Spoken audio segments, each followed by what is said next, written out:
Canción, ¿verdad? Un mensaje que cada vez que lo recuerdo, no solamente del momento en el que se estuvo grabando y hace unos meses cuando tuvimos la oportunidad de compartirla por primera vez, sino cada vez que la escucho. Ese mensaje de que el Señor no nos suelta, que es necesario, ¿verdad? Para todos estos momentos y este tiempo que estamos viviendo. Vamos a pasar a una parte para meditar en la palabra del Señor. En este día estamos Yolanda y yo aquí juntos y vamos a compartir este momento, este espacio.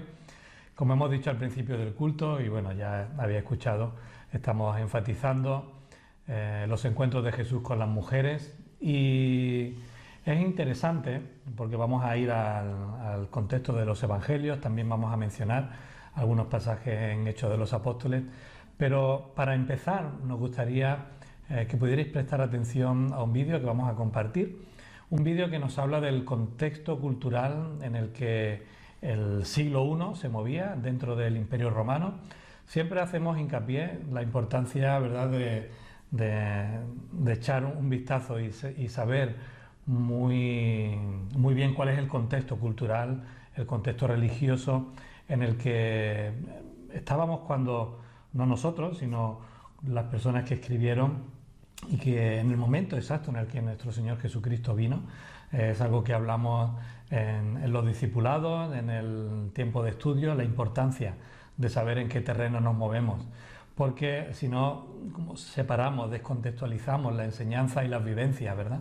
Y en este tema, como en otros que hemos hablado o en otros que hablaremos, el contexto es importante para saber qué tipo de interrelaciones se dan entre las personas, para saber cómo pues las personas del momento vivieron esas escenas, cómo vivieron las palabras de Jesús, cómo Él se movía, cómo Él actuaba, cómo Él se relacionaba con otros, ¿no? Sí, que iba a decir que normalmente vemos las cosas desde nuestra perspectiva de hoy en día, pero realmente hace 2000 años casi las cosas eran muy diferentes, ¿no? Y eso es lo interesante que podamos ver en este vídeo. Sobre todo porque al final vamos a hacer una aplicación práctica para nuestros días y como hablábamos cuando hacemos hermenéutica bíblica en el discipulado, tenemos que saltar ese puente de cultura, ¿verdad? Ese puente de tiempo que nos separa para saber entender bien los principios y después poder aplicarlos a nuestro día a día. Así que os invitamos los dos a que podáis ver con tranquilidad y detenimiento este breve vídeo. Después vamos a mencionar algunas otras cosas. Cómo una pequeña minoría religiosa de uno de los extremos del oriente del Imperio Romano terminó convirtiéndose en la fuerza más influyente de todo el imperio. Algunos dicen que el cristianismo se impuso por la fuerza, pero las evidencias históricas sugieren una cosa muy distinta.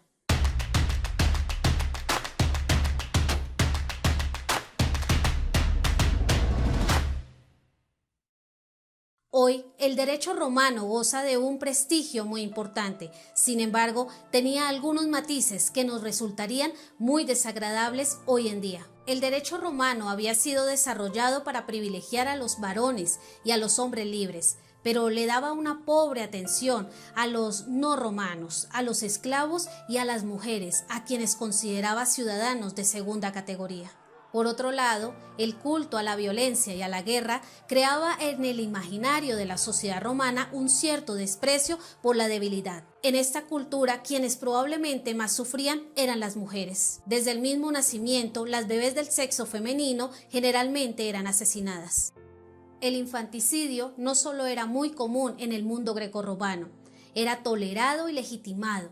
Séneca, el famoso filósofo y orador, contemplaba el hecho de ahogar a los niños en el momento del nacimiento como algo razonable. Tácito censuró como una práctica siniestra y perturbadora el que los judíos condenaran como pecado el matar a un hijo no deseado. Estos casos definitivamente no podrían considerarse como excepciones. Platón escribió en su República y Aristóteles en su Política recomendando el infanticidio como una de las medidas institucionales que debía seguir el Estado. El infanticidio, es decir, matar a un niño recién nacido, afectaba principalmente a bebés de sexo femenino o a bebés con enfermedades o trastornos físicos. Un hombre llamado Hilarión escribe a su esposa al respecto. Sabes que estoy aún en Alejandría y no te preocupes si todos regresan y yo me quedo en Alejandría. Te ruego que cuides de nuestro hijito y tan pronto como me paguen te haré llegar el dinero. Si das a luz, consérvalo si es varón. Si es hembra, deséchala. Me has escrito que no te olvide. ¿Cómo iba a olvidarte? Te suplico que no te preocupes. Nacer mujer dentro del Imperio Romano representaba una gran desventaja, pero el caso de Hilarión no era un caso aislado. La ley de las 12 tablas, llamada también Ley de Igualdad Romana, que era un texto legal que contenía normas para regular la convivencia del pueblo romano, por ejemplo, permitía al padre abandonar a cualquier recién nacido, especialmente si se trataba de una criatura de sexo femenino, un bebé débil o con malformaciones. Otra evidencia muy reveladora son las excavaciones en ciudades romanas del Mediterráneo. En ellas se han descubierto una gran cantidad de restos óseos de bebés, la gran mayoría de ellos neonatos del sexo femenino. Fruto de esto es la evidencia de que para la época los hombres superaban a las mujeres demográficamente en una proporción de 131 a 100 en la ciudad de Roma y de 140 a 100 en Italia, Asia Menor y África. Otras costumbres muy extendidas en gran parte de la sociedad romana, fruto de lo anterior, era el hecho de que las familias generalmente solo tenían a una hija mujer, las demás eran asesinadas al nacer. Si una mujer lograba sobrevivir a un infanticidio, generalmente no le esperaba una buena vida, o al menos una vida de igualdad con el hombre. Las mujeres eran obligadas a casarse aún siendo niñas, en muchos casos sin alcanzar la pubertad. Pero esta triste circunstancia no excluía a las mujeres pertenecientes a las clases altas. Así, Octavia se casó a los 11 años, Agripina a los 12, Tácito contrajo matrimonio con una joven de 13 años, o Quintiliano tuvo su primer hijo de una esposa de esa misma edad. Plutarco menciona que los romanos entregaban a sus hijas para que contrajesen matrimonio cuando tenían 12 años o incluso menos, y encontramos informes similares en otros historiadores como Dion Casio. Es cierto que el derecho romano consideraba que la edad apropiada para que la mujer se casase eran los 12 años, pero ni siquiera esa barrera era respetada siempre. De hecho, una niña podía ser obligada a casarse antes, aunque solo se la consideraba esposa legal cuando alcanzara los 12 años. Aunque parezca extraño, las críticas frente a estos comportamientos eran poco comunes y las evidencias arqueológicas muestran que los matrimonios, incluso si se celebraban antes de que la niña alcanzara los 12 años, eran consumados. Algo que resulta muy sorprendente es que la ley romana contemplara leyes para las adúlteras de menos de 12 años. Los escritores griegos no podían concebir a sus esposas como iguales. Algunos contratos matrimoniales obligaban a la mujer obediencia absoluta al marido. En el contexto judío, las cosas no eran diferentes. En las disputas acerca del divorcio, una rama de los fariseos, la rama de Gilel, sostenía que un hombre podía abandonar a su esposa si algo de ella no le complacía, por ejemplo, si la comida que preparaba no le gustaba. Pero el contraste con el cristianismo era muy notable. El cristianismo atraía naturalmente a las mujeres por varias razones. En primer lugar, les ofrecía igualdad y dignidad. De entrada, el cristianismo condenaba el infanticidio. Por otro lado, el trato dentro de la vida conyugal era muy distinto al de la sociedad romana. Los hombres y las mujeres eran iguales. Se condenaba el divorcio, el incesto, la infidelidad matrimonial y la poligamia. La infidelidad tanto del hombre como de la mujer eran vistas con la misma gravedad. Por otro lado, las mujeres que crecían en el cristianismo o que se convertían antes de casarse tenían muchos beneficios, como casarse a una edad mayor y generalmente la opción de escoger a su esposo. Así, una mujer pagana tenía 3 veces más posibilidades que una cristiana de contraer matrimonio antes de los 13 años. Y el 44% de las mujeres paganas ya estaban casadas a los 14 años, en comparación con el 20% de las cristianas, es decir, menos de la mitad. De hecho, el 48% de las cristianas eran solteras aún a los 18 años. Por otro lado, las mujeres que enviudaban dentro del imperio soportaban una gran presión, hasta legal, para casarse de nuevo. Augusto llegó a disponer que si la nueva boda no se celebraba en un plazo de 2 años, las viudas se verían sujetas a una sanción legal. Dentro del cristianismo, las viudas eran tratadas con dignidad. Incluso se llegó a organizar un importante sistema de ayuda social para apoyar a las viudas, que fue pionero para su época. Para entender por qué los cristianos pensaban de esta forma, simplemente debemos ver el Nuevo Testamento. Pablo menciona en varias de sus cartas el cuidado que la congregación debía tener para con las viudas que carecían de recursos. En la primera carta de Pablo a Timoteo, capítulo 5, hay un buen ejemplo de esto. Así que el trato del cristianismo a las viudas no era circunstancial, sino que siempre se trató de una práctica bíblica que la Iglesia practicó durante siglos. En el año 251, por ejemplo, precisamente en medio de la terrible persecución de Decio Cornelio, el obispo de Roma escribía a Fabio, obispo de Antioquía, que sus iglesias estaban atendiendo a más de 1500 viudas y personas desamparadas. Es fácil entonces concluir que el cristianismo, mucho antes de convertirse en la religión oficial del imperio, se volvió muy popular entre las mujeres. De hecho, el número de fieles femeninas de la nueva fe debió superar de manera considerable el de los varones, y esto en una sociedad donde la proporción demográfica se inclinaba hacia una mayoría masculina. Por ejemplo, en un inventario de una propiedad confiscada a una iglesia de la ciudad africana de Sirta, durante una persecución en el año 303, se hallaron 17 túnicas de hombres frente a 82 de mujeres. El cristianismo le daba dignidad a las mujeres, también al exigir a los varones a adoptar patrones de conducta igualitarios como la fidelidad conyugal, el respeto y el amor. Es fácil comprender esto si leemos pasajes del Nuevo Testamento como este de la carta a los Efesios. Maridos, amad a vuestras mujeres, así como Cristo amó a la Iglesia y se entregó a sí mismo por ella. Pero un detalle final. El cristianismo no solo tuvo una enorme acogida entre las mujeres, sino que además fue gracias a ellas que penetró en estratos superiores de la sociedad. Son abundantes los casos de mujeres de alta sociedad que empezaron a convertirse al cristianismo y que educaban a sus hijos en su nueva fe. A la altura del siglo IV, cuando el cristianismo estaba a las puertas de convertirse en religión del imperio, un gran porcentaje de la población era ya cristiana. ¿Y tú qué piensas? ¿Cuál crees que es la lección más importante que nos deja el poderoso testimonio de los cristianos de los primeros siglos a la iglesia de hoy? ¿Qué reflexiones podemos hacer sobre la forma en la que la iglesia de los primeros siglos trataba a las mujeres?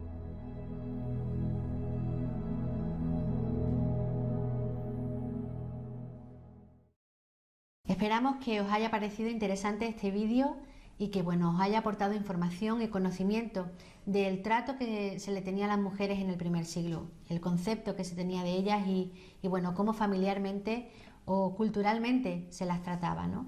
Es verdad que en el pueblo de Israel la cosa era un poquito distinta, porque el pueblo de Israel tenía independencia y la cultura del pueblo estaba basada en la ley de Dios. Y entonces todo lo que tenía que ver con el Imperio Romano y el trato que se le daba a la familia o lo que sea socialmente era un poco diferente. Esto que hemos escuchado sobre el infanticidio en el pueblo de Israel estaba totalmente prohibido. Entonces no podemos hablar de eso como que fuera algo peculiar del pueblo judío. Pero sí es verdad que también dentro del pueblo judío la mujer estaba discriminada. Ella no estaba al mismo nivel que el hombre, sino que en el momento que una mujer se casaba, por ejemplo, pasaba a ser parte de las posesiones de su marido, ¿no? Es verdad que se animaba al hombre a respetar a la mujer y pues en principio a tratarla bien, porque tener una buena mujer era un símbolo de respeto delante del pueblo. Pero es verdad que el hombre podía hacer lo que quisiera y por cualquier motivo podía divorciarse de la mujer, cosa que la mujer no podía hacer. La mujer no podía divorciarse del hombre, no tenía esa voluntad. También es interesante ver todas estas cuestiones culturales del vídeo, porque después en las cartas de Pablo sí que vamos a ver un sincretismo social y religioso en esas zonas que no eran pertenecientes al pueblo judío. Y cuando el Evangelio llega, trastoca en muchos sentidos todo lo que era el sentido cultural, ¿no? Claro, la mujer en el pueblo de Israel estaba en la casa. Esa era su función principal, era cuidar de la casa, cuidar de los niños, educaba a los niños hasta los 6 años y en el momento que los niños pasaban a aprender pues un poco más profundamente, los chicos, no las chicas, las chicas se quedaban con la madre en la casa. A los 12 años es cuando ya se producía una separación mucho más grande, porque los niños o continuaban estudiando la ley de una manera mucho más profunda o ya empezaban el oficio, exactamente, el oficio con el padre, ¿no? Y aprendían el oficio del padre, aunque tenían que seguir estudiando la Biblia, en este caso el Antiguo Testamento, porque eso era parte de la cultura judía, ¿no? Bueno, todo eso lo vamos a estar mirando. Sí es verdad que ahora nos vamos a centrar mucho más en la figura hablando ya de un encuentro de Jesús, vamos a estar viendo a la persona de María Magdalena. De alguna manera esta mujer representa pues todo lo que podemos ver de Jesús en sus encuentros con las mujeres, además de que es una de las mujeres que estuvieron presentes en el ministerio de Jesús desde el principio, que acompañaron a Jesús, como vamos a ver, estuvo presente en los momentos más cruciales del ministerio de Jesús, en la muerte, después la resurrección, pero no quedó ahí. Ella formaba parte de la comunidad que vemos en Hechos de los Apóstoles. Así que por eso vamos a prestar atención a ella y vamos a tener también ahora una lectura bíblica en Juan capítulo 20, los versículos del 11 al 18. Pero María estaba fuera llorando junto al sepulcro, y mientras lloraba, se inclinó para mirar dentro del sepulcro, y vio 2 ángeles con vestiduras blancas, que estaban sentados el uno a la cabecera y el otro a los pies, donde el cuerpo de Jesús había sido puesto. Y le dijeron: «Mujer, ¿por qué lloras?». Les dijo: «Porque se han llevado a mi Señor y no sé dónde le han puesto». Cuando había dicho esto, se volvió y vio a Jesús que estaba allí, mas no sabía que era Jesús. Jesús le dijo: «Mujer, ¿por qué lloras? ¿A quién buscas?». Ella, pensando que era el hortelano, le dijo: «Señor, si tú te lo has llevado, dime dónde lo has puesto y yo lo llevaré». Jesús le dijo: «María». Volviéndose ella, le dijo: «Raboni», que quiere decir maestro. Jesús le dijo: «No me toques, porque aún no he subido a mi Padre, mas ve a mis hermanos y diles: subo a mi Padre y a vuestro Padre, a mi Dios y a vuestro Dios». Fue entonces María Magdalena para dar a los discípulos las nuevas de que había visto al Señor y que Él le había dicho estas cosas. Esta lectura de Juan, que nos habla del encuentro de Jesús resucitado con María Magdalena, es asombroso. Ella fue la primera mujer que se encontró con Jesús, no solamente la primera mujer, la primera persona. Y eso nos llama la atención, ¿verdad? Que la primera persona que viera a Jesús una vez resucitado fuera María Magdalena, pues es significativo, y que se cuente en los evangelios pues también lo es, ¿no? El hecho de ver ese encuentro, ¿no? De lo que ocurrió, de lo que se dijeron, de los sentimientos que vemos ahí, pues es bastante profundo y bastante significativo. Y sobre todo cuando se habla también en el contexto de Pedro y de Juan, ¿no? Y bueno, fueron dos de las personas más importantes. Después lo vemos en Hechos de los Apóstoles. Lo normal para nosotros, no para el Señor, hubiera sido que a alguno de ellos se lo hubiera presentado y que ellos, como algunas personas que ya estaban al frente de la comunidad, hubieran sido los que hubieran transmitido ese mensaje, ¿no? Pero en este caso vemos a María como la primera transmisora de esa anunciación de la resurrección del Señor Jesús, ¿no? Y eso pues también, como he dicho antes, es significativo en todo lo que estamos hablando. Pero ¿quién era esta María Magdalena?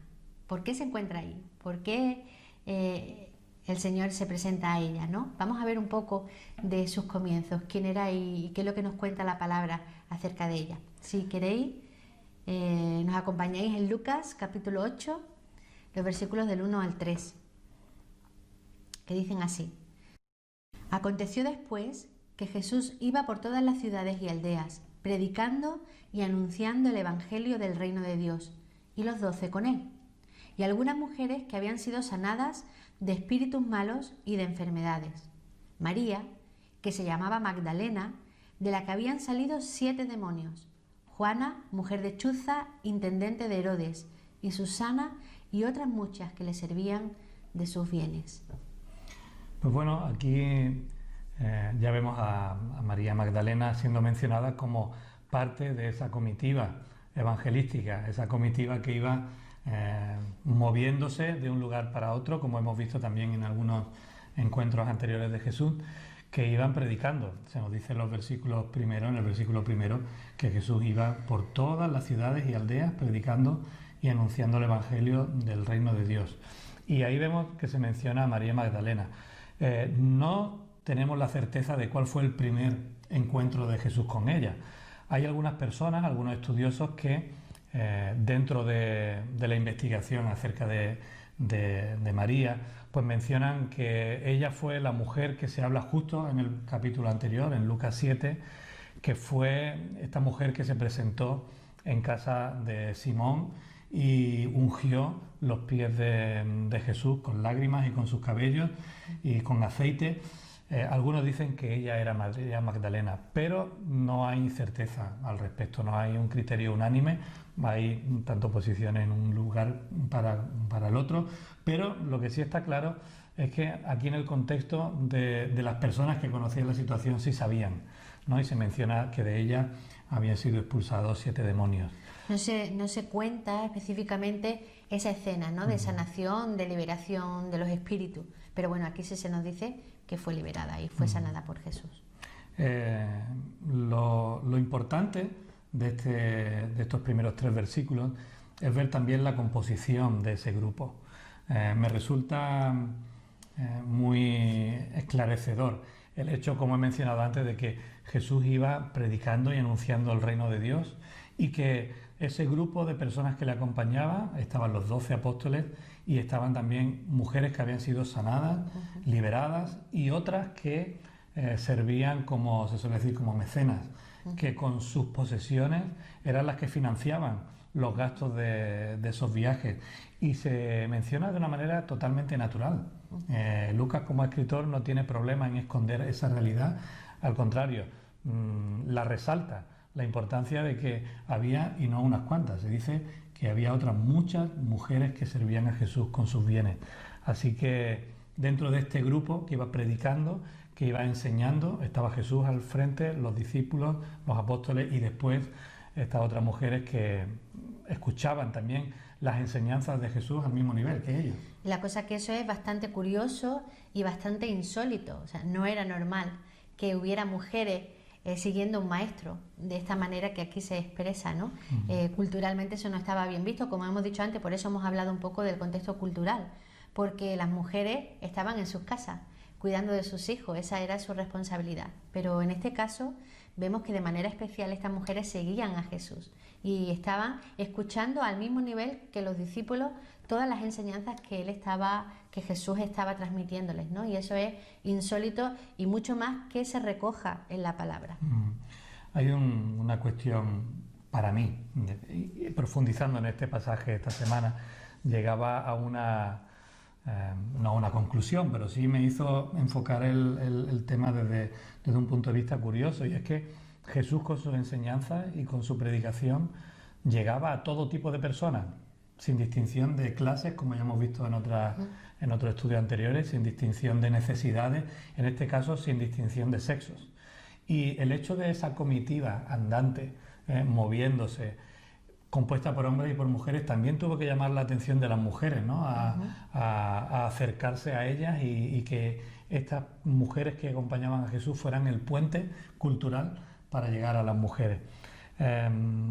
Pero el contenido de la enseñanza, esto cuando lo estaba estudiando esta semana, es que me ha encantado y no puedo evitar compartirlo.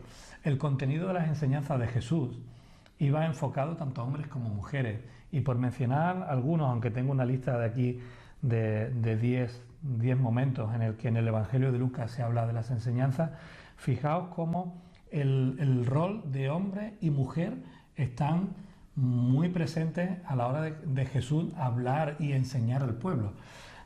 Fijaos en Lucas 4, se presenta y se habla a la mujer de Sarepta y al mismo tiempo a Naamán el sirio, cuando Jesús va a hablar acerca de que él ha venido para llegar a todos a judíos y a gentiles, un tema que ya hablaremos en las próximas semanas. En Lucas 5 se presentan dos parábolas gemelas, la del remedio de los vestidos, que era una tarea propia en aquel tiempo de las mujeres, y después se habla, para enfatizar esa enseñanza, de la elaboración del vino, de los odres. La elaboración del vino era una tarea que estaba muy centrada en una de esas profesiones típicamente de hombres. Cuando Jesús va a enseñar acerca de la importancia de los pecadores que se arrepienten, en Lucas 7 se muestra el caso de una mujer que es rechazada en la casa de Simón, esta mujer que hablábamos antes de ella, pero después se habla de la parábola del fariseo y del publicano, dos hombres. Cuando se quiere, y Jesús enseña acerca de las oraciones que son contestadas, en Lucas 11 habla de un amigo que es impertinente por la noche, que llama, que incomoda, pero después se habla de una mujer, una viuda, que es insistente para con un juez, y que esa insistencia es la que hace que el juez acabe prestándole atención, ¿no? Después, como digo, hasta 10 casos, ¿no? Quizá una de las parábolas más importantes a la hora de hablar de cómo Dios actúa, la parábola de la oveja perdida, que habla de un pastor que pierde una oveja, pero después también habla de una mujer que pierde una moneda, ¿no? Así que la enseñanza para hombres y mujeres al mismo nivel está presente en la intención pedagógica de Jesús, que nadie se escape, que no piensen que Jesús vino solamente a enseñar a hombres, sino que vino a enseñar a hombres y a mujeres, y él, de manera muy intencional, pues dirigió su enseñanza tanto a un colectivo como a otro, ¿no? Y también es muy interesante ver que no hacía distinción de la enseñanza, es decir, no enseñaba algo más complejo a los hombres y algo más sencillo a las mujeres, ¿no? Y eso sí que estaba enraizado en la cultura judía. Los hombres en la cultura judía consideraban que las mujeres tenían, bueno, lo decían algo así como mentalidad débil o un cerebro más débil, entonces no tenían la capacidad de aprender lo mismo que aprendían los hombres, ¿no? Y Jesús, en este caso, y en su manera de comportarse, en su manera de actuar, en su manera de enseñar, deja bastante claro que no hay dos niveles de inteligencia, sino que hombres y mujeres de la misma manera podían aprender las enseñanzas del reino y podían aprender cualquier cosa. Bueno, quizás de eso hablaremos en otro momento, pero ahí vemos en el Nuevo Testamento, después en el desarrollo en Hechos de los Apóstoles, a Priscila enseñando a Apolos, ¿no? O sea, que algunos consideran la primera profesora de teología. ¿Verdad? Porque este era un hombre, era un hombre erudito, que sabía, que había estudiado, y fue junto a su marido que ella le recondujo en el mensaje de Jesucristo, ¿no? Pero bueno, eso lo dejamos para otro momento. Sí, porque nos centramos un poco otra vez en María Magdalena, ¿no? Volvemos a ella. Exactamente, no solamente la vemos en este ámbito, ¿no?, de seguimiento del Señor Jesús, sino que en los momentos más complicados, como antes hemos mencionado, también estaba María Magdalena, ¿no? Y es en Juan, en el capítulo 19, el versículo 25, donde se nos dice: estaban junto a la cruz de Jesús su madre y la hermana de su madre, María, mujer de Cleofás, y María Magdalena. María Magdalena, en ese momento triste, en ese momento de incertidumbre, de dolor, ¿no? Y especialmente, obviamente, de su madre María, pero también de las mujeres que habían estado acompañándolo durante 3 años o durante el tiempo que fuese, ¿no? Estaban allí a los pies de la cruz acompañando al Señor en su dolor, en su sufrimiento, haciendo esa cobertura espiritual, ¿no? y sentimental, o de sentimientos, ¿no? Estaba ahí acompañándolo en ese momento. No se quedó aparte, no hizo como que no lo conocía, como otros hicieron, sino que junto con esas otras mujeres que eran parte de su familia, porque está su madre o su tía o quien fuese, María Magdalena estaba ahí, dando testimonio de que ella era parte de esa historia de Jesús. Si no hubieran querido los escritores bíblicos hacer mención a esto, no tendrían por qué haberlo hecho, ¿verdad? Y es verdad que aquí vemos, y bueno, es algo que nosotros en todos los niveles de vida, de ministerio, Después hablaremos al final en la conclusión acerca de eso, ¿no? No tenemos por qué hablar de un colectivo y ponerlo por encima de otro. No queremos caer en el error ahora de hablar mucho más de las mujeres que de los hombres. Pero sí es verdad que en este momento crucial de la vida de Jesús, sus discípulos se menciona que estaban a lo lejos mirándole y que las mujeres... A excepción de Juan, ¿no? Sí. Que se menciona que sí que estaba ahí también a los pies de la cruz. El resto estaba a lo lejos, estaba sufriendo también de una manera diferente, pero aquí pues se menciona esa posición. Quizá era más normal que las mujeres estuvieran mostrando sus sentimientos, no era normal culturalmente que los hombres mostraran ese dolor, ¿no? Y esa debilidad, entre comillas, que en ese momento se consideraba pues el estar llorando o el estar sufriendo por lo que estaba ocurriendo. Entonces también es posible que culturalmente esto también fuera, ¿no?, parte de la escena. Uniendo un poco todo y avanzando, el hecho de que María Magdalena formó parte de la comunidad de discípulos, ella misma era discípulo de Jesús, el hecho de que ella estuvo presente en el ministerio de Jesús, fue acompañante en los momentos críticos de la muerte de Jesús. La hemos visto al principio, que fue la primera persona a la que se le dio el anuncio de la resurrección. Esto no queda ahí. En Hechos de los Apóstoles, desde el capítulo 1, versículo 14, hasta el capítulo 2, versículo 1, no vamos a leerlo entero, eso os lo dejamos para que podáis después meditar y reflexionar acerca de ello. María Magdalena formó parte de esa comunidad, de esas mujeres que se menciona en Hechos capítulo 1 y versículo 14, que era el grupo estaban allí orando. Se nos dice en la Escritura que estaban orando y que estaban en el aposento alto en el capítulo 2 y versículo 1, que eran de un mismo sentir y que estaban pues allí esperando la manifestación de lo que Jesús había prometido, ¿verdad?, del Espíritu Santo. Y se dice que estaban todos y perseveraban unánimes en oración y ruego, con las mujeres y con María, la Madre de Jesús, y con sus hermanos. Seguramente María Magdalena estaba allí, sí. Pero si aplicamos no solamente ya a María, sino al resto de mujeres que estaban allí, en el capítulo 2, versículo 1 se menciona Pentecostés, la venida del Espíritu Santo, y recibieron el Espíritu Santo también las mujeres. Y las mujeres formaron parte de esa comunidad que empezó a profetizar, a hablar en lenguas de todas las personas que estaban allí en Jerusalén acerca de ellos. Y de nuevo, cuando vamos al texto, y Pedro en esta ocasión toma la palabra y empieza a predicar de lo que estaba allí ocurriendo, porque dice que algunas personas pensaban que estaban borrachos y que tal. Pedro les dice, mirad la hora del día que es imposible que estén borrachos, pero ¿qué está pasando aquí?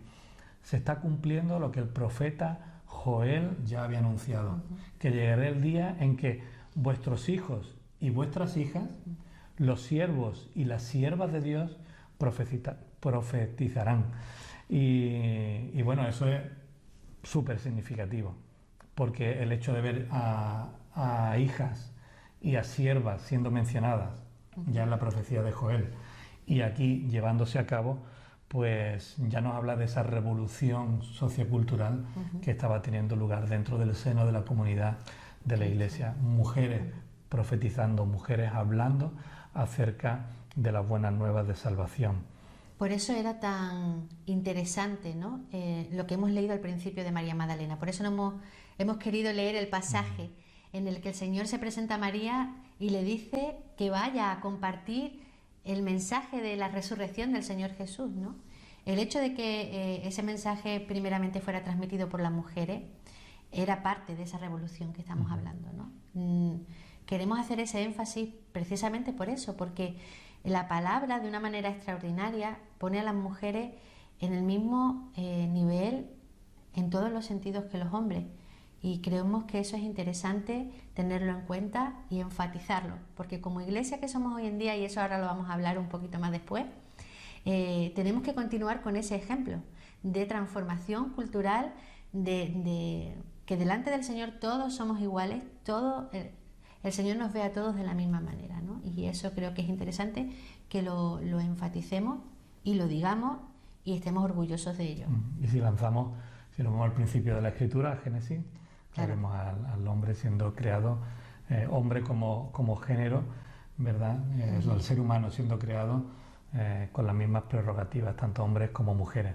Bueno, y de eso podríamos hablar muchísimo, pero ahora mismo no. Sí, vamos a dejarlo porque se nos iría todo el tiempo. Bueno, vamos a escuchar una alabanza. Queremos escuchar una canción que se titula Te lo debo a ti, y todo se lo debemos al Señor, ¿verdad? Y estudiando este tema y meditando en este tema, pues creemos que es una alabanza que puede traernos también mucha luz y que podamos alabar juntos, hombres y mujeres, niños y ancianos, todos unidos, como decía aquel cántico también, ¿verdad? Pues alabar al Señor ahora en este momento.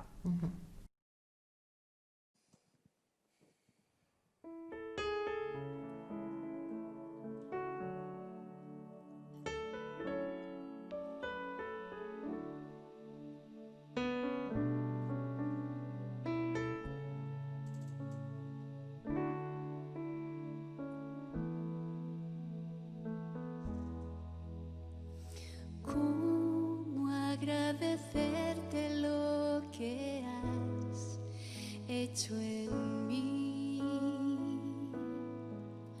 ¿Cómo entender que entre tanta gente te fijarás en mí? Y a pesar de mi pecado, sin merecerlo me has amado. En tu gracia, Dios, te acercaste a mí. Dios, te lo debo todo a ti. Hoy te lo debo todo a ti. Por tu gran amor por mí y aceptarme como soy. Dios, te lo debo todo a ti. Hoy te lo debo todo a ti. Por tu gran amor por mí, por salvar mi corazón.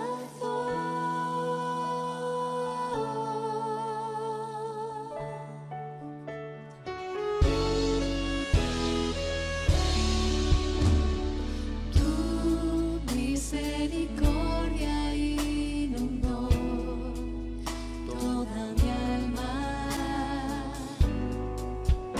y por siempre tu fidelidad me guiará y me sostenerá.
Pues hermanos, como hemos dicho, queremos terminar este tiempo dando una aplicación a nuestros tiempos de hoy, ¿verdad? A nuestra vida como hijos de Dios, como iglesia que somos.